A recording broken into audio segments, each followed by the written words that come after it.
안녕하세요. 춘천 한마음교회 김정훈입니다. 저는 제 인생이 뭘 해도 안 되는 찌질한 삶이라고 생각했어요. 볼품없는 제 자신이 너무 싫어서 늘 포기하며 자책하고 살았는데요. 지금은 부활의 주님과 동행하며 당당하고 자신감 넘치는 삶을 살게 된 간증을 나누겠습니다. 어린 시절 저는 상당히 밝고 명랑한 성격이었어요. 초등학교 시절 학급 임원도 하고 친구들과 흙장난이나 땅 따먹기 같은 놀이도 하며 잘 어울렸어요. 친구들에게 간장을 콜라로, 당근 주스를 환타로 친구들을 속이던 장난꾸러기였습니다. 초등학교 4학년 때 전학을 가게 되었는데요. 새로운 학교에서 친구들은 저를 반겨주지 않더라고요.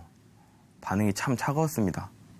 제가 지금은 이렇게 덩치도 있고 보기 좋지만 그때는 상당히 왜소했거든요. 만만해 보였는지 친구들은 저를 무시했고 텃세로 인해 많은 괴롭힘을 당해야 했습니다. 초등학교 시절 평소에 벌을 자주 주던 담임 선생님이 있었는데요. 수업 시간에 책을 아무리 찾아도 없는 거예요. 아, 책을 안 챙겼구나 생각했고 교과서를 안 가져왔다는 이유로 선생님께 벌을 받았어요. 수업을 마치고 청소를 하는데 쓰레기통에서 낯익은 책 하나가 보이는 거예요. 가까이 다가가 보니 제 교과서가 칼로 난도질당한 채 버려져 있었습니다. 어느 날은 친구에게 장난을 쳤는데요. 친구는 제 장난 때문에 기분이 나빴는지 조용히 제 손을 잡고 화장실로 끌고 가더라고요. 그러더니 갑자기 때리기 시작했어요. 옆에 있던 다른 친구는 나도 해보고 싶은 거 있는데 하며 제 이마에 이런 식으로 딱밤을 때리더라고요.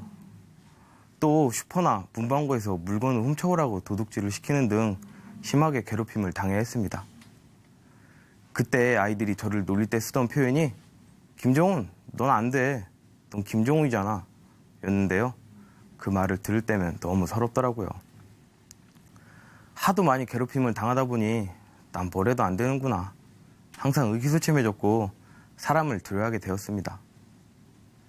제가 중학교 1학년 때 일인데요. 쉬는 시간에 갑자기 화장실이 급한 거예요. 그런데 시계를 보니까 시간이 얼마 없는 거예요. 저는 순간 지금 화장실 가면 수업에 늦어질 것 같고 안 가면 수업 시간 내내 참기 힘들 것 같은데 고민이 되는 거예요. 하지만 너무 급해서 화장실로 뛰어갔습니다. 그런데 이를 보려는 찰나 수업 시작 종이 울리는 거예요. 빨리 일을 마치고 교실로 서둘러 움직였습니다. 역시나 수업은 이미 시작했고 교실 안으로 들어가려는 순간 반 친구들이 야, 김정훈 어딨어? 얘 똥 싸러 간 거 아니야? 수군거리는 거예요. 저는 순간 지금 들어가면 정말 그런 사람이 될 것 같아 교실 안으로 들어가지 못했습니다. 그렇게 저는 그 수업이 끝날 때까지 문 밖에 서서 기다리고 있었답니다. 제가 중학교 3학년 때 처음으로 이성에 대해 눈을 뜨게 되었어요. 쉬는 시간에 교실 문을 열고 귀엽게 생긴 한 여학생이 들어오는데 순간 제 마음에도 확 들어와 버렸습니다.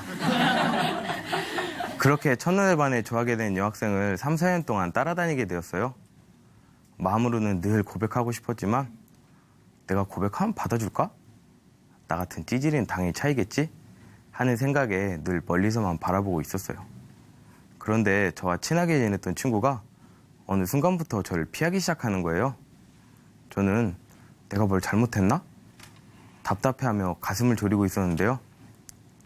알고 보니 제가 좋아했던 여학생과 연인으로 발전해 있더라고요. 그 친구에게 제가 좋아하는 친구라고 소개시켜준 친구였는데 말이죠. 그 소식을 들었을 때 배신감도 들었지만 그것보다 고백 한번 하지 못한 제 자신이 너무 초라하고 찌질해 보였습니다. 이런 저에게 그나마 위로가 되는 것은 바로 교회였어요. 어릴 적부터 열심히 다녔던 교회는 사람들이 잘 대해주니까 좋았어요. 저는 의류 선교사가 되고 싶다는 막연한 꿈도 생겼는데요. 의류 선교사가 되기 위해 제가 가야 할 곳은 약학과였고 높은 성적이어야만 갈 수 있는 학과인 만큼 공부를 게을리 할 수 없었습니다. 공부를 잘하면 내가 달라질 수 있을까? 이런 찌질한 삶에서 벗어날 수 있을까? 하는 생각으로 공부를 정말 열심히 했어요. 반에서 1등부터 5등까지 공부를 잘하는 친구들의 필기 노트를 제 공책에 전부 옮겨 적었고 부족한 과목은 A4지 20장 정도로 정리해서 50번씩 반복 학습을 해 다 암기했어요. 특히 힘들었던 외국어 공부는 무식하게 본문 전체를 다 외워버렸습니다. 수학을 잘했던 저에게 야자시간 수학 선생님께서는 이것도 풀면서 공부 열심히 해 하며 문제지까지 챙겨주셨습니다. 그렇게 저는 학교에서 인정받는 모범생이 되었고 전교 5% 안에 드는 학생들만 뽑는 논술반에도 선발되었어요. 성적도 평균 98.6점에 전교 550명 중 4등까지 하게 되었습니다. 이제 내가 조금만 더 노력한다면 이런 찌질한 삶에서 벗어날 수 있겠다는 희망이 보였어요. 약대를 가기 위해 전국 각지의 대학에 수시 원서를 넣고 기대를 하며 합격 소식을 기다렸어요. 수시 1학기, 2학기를 통틀어 20개 이상의 대학에 원서를 넣었는데요. 다 떨어진 거예요. 정말 참담했습니다. 게다가 수능 성적도 평소 모의고사 성적보다 100점 가까이 떨어져 나왔고 계획했던 대학 입시가 좌절되었어요. 이와 함께 의류 선교사의 꿈도 무너지게 되었습니다. 이렇게 안 좋은 일들이 반복되다 보니 제 자신은 무얼 해도 안 될 놈이라는 부정적인 생각을 갖게 되었어요. 이루고 싶은 꿈이나 세상에 대해 큰 기대 없이 내가 그렇지 뭐, 난 그런 놈이니까 자포자기하게 되더라고요. 어쩌다 사람들에게 서운한 말을 들으면 나는 그런 사람인가 보다 하며 제 자신을 질책했어요. 답답한 일이나 제 속내를 이야기하지 않고 속으로만 힘들어했습니다. 원하던 대학교는 다 떨어졌고 생각지도 않던 강원대 합격 소식을 듣게 되었어요. 저는 원래 기숙사 선발 대상자였는데요. 등록하는 시기를 놓치는 바람에 기숙사에도 들어갈 수 없었어요. 전세를 얻을 형편은 아니고 집도 멀어 통학을 고민하던 중 한마음께서 운영하는 기숙사에 들어가게 되었습니다. 기숙사 생활은 매일 새벽을 깨우고 기도를 하고 예배를 드리는 것이 일상이었어요. 힘들긴 했지만 어릴 적부터 교회를 다녔던 터라 어렵지 않게 적응할 수 있었습니다. 그렇게 한마음교회를 다니며 새로운 것이 하나 있었는데요. 목사님께서는 예수님의 부활을 강조하시며 부활을 통해 성경의 모든 말씀을 믿을 수 있다고 하셨어요. 아, 부활을 통해서 예수님을 믿는 거구나. 지금까지 내가 잘못 믿고 있었구나 싶더라고요. 그때부터 부활이라는 새로운 사실을 붙들고 신앙생활을 열심히 했습니다. 그러던 중 대학교에서 장학생으로 선발되어 중국으로 어학연수를 가게 되었어요. 중국에 있는 동안 한인교회에서 신앙생활을 했는데요. 중고등부 찬양팀 사역을 맡았고 맡겨진 아이들에게 복음을 전하며 변화되길 기대했어요. 하지만 아무리 반복적으로 복음을 전해도 아이들은 연예인이나 악기, 자기 삶에만 관심이 있을 뿐 아무 변화가 없더라고요. 왜 아이들이 변하지 않을까? 내 열심히 부족한 것일까? 아니면 뭐가 잘못된 것일까?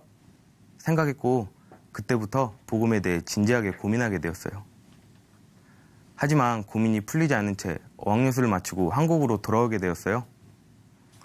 다시 한마음교회를 다니며 남은 대학생활을 하던 중 교회 지체분과 교제를 하게 되었습니다. 제 신앙의 문제에 대해 토론하는데 그분께서는 네가 예수님 믿지 않아서 그래 하시는 거예요. 짧은 말이었지만 믿음이라는 단어가 제 마음을 송두리째 흔들어 버렸습니다. 수년간 반복해서 들어왔던 믿음의 근거인 부활이 다시 생각났어요. 보이지 않는 하나님께서 모든 사람들에게 보고 믿을 수 있도록 선택하신 단 한 가지 방법인 부활. 이 부활에 대해 다시 고민하지 않을 수 없었어요. 그러던 중 고린도전서 15장의 말씀을 보았는데요. 구약에 예언된 대로 예수님께서 우리 죄를 위하여 죽으시고 부활하셔서 게바에게 보이시고 12제자에게 보이시고 후에 500여 형제에게 일시에 보여주신 거예요. 예수님을 핍박했던 바울에게 보이신 부활. 이 말씀을 보는데 예수님이 진짜 부활하셨다는 것이 선명하게 보였어요. 이사야 9장 말씀처럼 부활하신 예수님은 우리의 주인이시고 천지를 만드신 하나님이라는 것을 단번에 알게 되었습니다. 4,000년 동안 성경에 기록해 놓으시고 직접 이 땅에 오셔서 기록된 대로 죽으시고 부활하심을 통해 예수님이 누구신지가 확증되는 순간 십자가가 다르게 보였어요. 십자가에서 죽으신 분이 전능하신 하나님이셨습니다. 전능하신 하나님이 나를 위해 죽으셨다고? 이 사실이 너무나 큰 충격이었어요. 베옷을 입는 심정으로 엎드릴 수밖에 없었습니다. 하나님 앞에 제 실상이 보였기 때문이에요. 저는 그동안 예수님을 믿는다고 이야기는 하면서 말씀을 믿지 못하고 사람들의 말과 행동에 따라 내가 주인된 신앙생활을 하고 있었어요. 하나님께서는 다 가진 자라고 완벽한 존재라고 말씀에 기록해 놓으셨는데 저는 사람들의 눈치, 주위 환경, 나의 느낌, 감정에 따라 나는 찌질해, 난 안 돼, 내가 그렇지 뭐 하며 하나님 말씀을 무시하고 있었어요. 하나님께서 오셨다 가시며 이뤄놓으실 것은 무시하고 신세 한탄이나 하며 나를 위해 흘려주신 독생자의 피, 예수님의 보혈을 철저히 무시하고 짓밟고 있었어요. 부활 말씀도 알고 예수님도 알고 있었지만 마음의 주인은 여전히 나였다는 것이 알아졌어요. 예수님과 상관없는 자, 천국에 들어가지 못할 자, 여전히 내 생각, 내 삶의 주인이 나였어요. 말씀보다 내 생각이 예수님보다 내 자신이 더 위에 있었어요. 마태복음 7장에 입술로만 주여 주여 하던 자가 바로 저였습니다. 그런데 하나님께서는 이런 저를 위해 독생자를 내어주셔서 이미 저의 모든 죄를 용서해 주시고 요한복음 16장 9절에 예수 믿지 않는 죄를 물어보셨습니다. 그렇게 제가 죄인인 것과 이 죄인 목숨 걸고 사랑하신 하나님의 마음이 알아지니 죄를 고백하는 것이 너무나 당연하더라고요.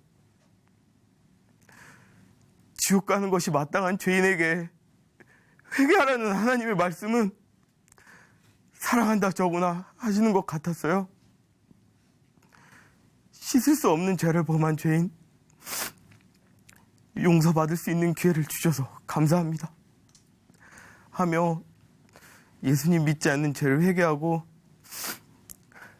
그 자리에서 예수님을 제 마음의 주인으로 모셔드렸습니다. 아멘. 전능자가 이 땅에 오셨다 가신 이유가 저와 하나가 되고 영원히 함께 하시기 위함임을 알게 되었어요. 제 안에 전능자가 계신 거예요. 내가 어디를 가든지 전능하신 하나님과 동행하는 것이었어요. 또한 제 신분이 하나님 자녀, 하늘나라 왕자라는 말씀이 그대로 임해버렸습니다. 그때부터 하나님께서 주시는 평강이 제 안에 임했고 하나님이 주시는 자신감이 넘치게 되었어요. 제가 가장 사모하는 말씀이 시편 23편 말씀인데요. 여호와는 나의 목자시니 내가 부족함이 없으리로다. 이 말씀을 실제로 누리게 되더라고요. 저는 이제 더 이상 사람들과 주위 환경에 눈치 보지 않아요. 제 느낌, 감정에 따라 제 자신을 질책하거나 깎아내리지도 않아요. 내 안에 계신 주님과 동행하며 기쁨과 감사 가운데 당당하고 자유한 삶을 살고 있습니다. 대학 캠퍼스로 노방전도를 나갔을 때였어요. 벤치에 7명 정도 대학생들이 무리를 지어 있는 거예요. 담대하게 다가가 안녕하세요 했더니 그 중에 한 명이 지금 전도하려는 거죠? 안 들어요. 가세요. 하지만 저는 당황하지 않고 다름이 아니라 진짜 기쁜 소식이 있어서요. 예수님이 부활하셨어요! 크게 외치고 기쁘게 발걸음을 옮겼습니다.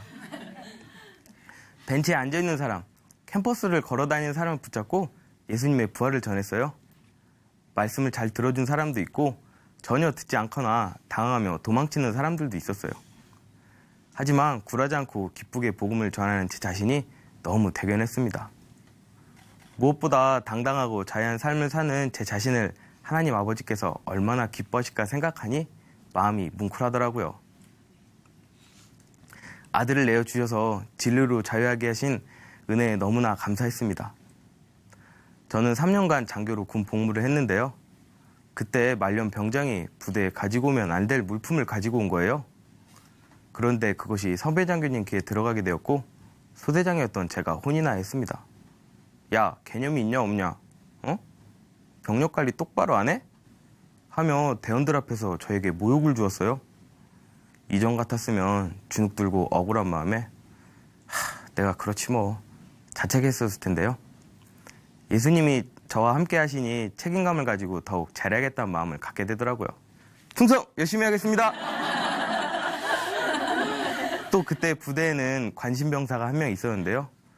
늘 기운이 없던 병사에게 야 무슨 일이야? 왜 이렇게 기운이 없어? 하니 갑자기 우는 거예요. 나중에 알고 보니 군대 생활이 힘들었던 병사는 홀로 계신 어머니 생각도 나고 군대 와서 자신이 바보가 된 것 같다며 자살하고 싶다고 하더라고요. 울며 힘들어하는 병사에게 말벗이 되어주고 복음도 전해주었어요. 이 병사는 군 생활에 잘 적응했고 무사히 제대하게 되었습니다. 예전에 제가 의료 선교사를 꿈꿨었잖아요.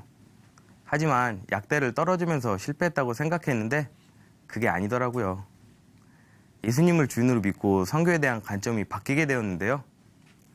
목사님께서는 선교에 대한 말씀을 하실 때 칠판에 복음, 공동체, 세계 복음화를 적으시며 복음으로 공동체가 되고 공동체로 세계 선교가 된다고 말씀하셨어요. 선교는 개개인의 힘이 아니라 복음으로 세워진 공동체로 되어지는 것이었습니다. 공동체가 하나 되어 선교를 한다고 생각하니 선교에 대한 사명감이 더욱더 깊어지게 되었는데요. 제가 받은 사명은 제가 사는 곳, 만나는 사람마다 복음을 전하며 은사대로 사명을 감당하는 것이었어요. 복음을 전하는 우리 모두가 선교사이고 사명자였습니다. 하나님께서 기도 가운데 알려주신 것이 있었어요. 예수님 안에서 한 몸 된 공동체가 각자 받은 은사대로 복음을 전하는 사명자의 삶을 사는 것이었어요. 어떤 지체는 직접 발로 뛰며 영혼을 만나 복음을 전하고 또 어떤 지체는 디자인과 같은 재능으로 미디어 선교사에게 사명을 감당하더라고요. 얼마 전 공동체에서 외국으로 선교사역을 가게 되었어요. 저는 선교사님을 도와 시청각 자료를 준비하고 현장 사진 촬영이나 영상 촬영 등으로 섬기게 되었는데요. 선교사역을 다 마치고 선교사님이 네가 함께해서 이렇게 성공적으로 순회를 마칠 수 있었어. 너가 도와주지 않았으면 정말 힘들었을 거야. 정훈아, 너무 고맙다 하시더라고요. 비록 드러나게 움직이지 않았지만 보이지 않는 곳에서도 주의 일을 할 수 있음에 하나님께 너무나 감사했습니다. 이전에 저는 제가 정말 불쌍하고 별 볼 일 없는 찌질이라고 생각했어요. 하지만 예수님을 주인으로 믿고 보니 전능자와 동행하며 공동체와 함께 사명을 감당하는 저는 이 세상에서 최고로 멋쟁이였습니다. 어떤 상황 가운데서도 항상 자신감 넘치고 기쁨과 감사의 삶을 살게 해준 예수님 사랑합니다. 감사합니다.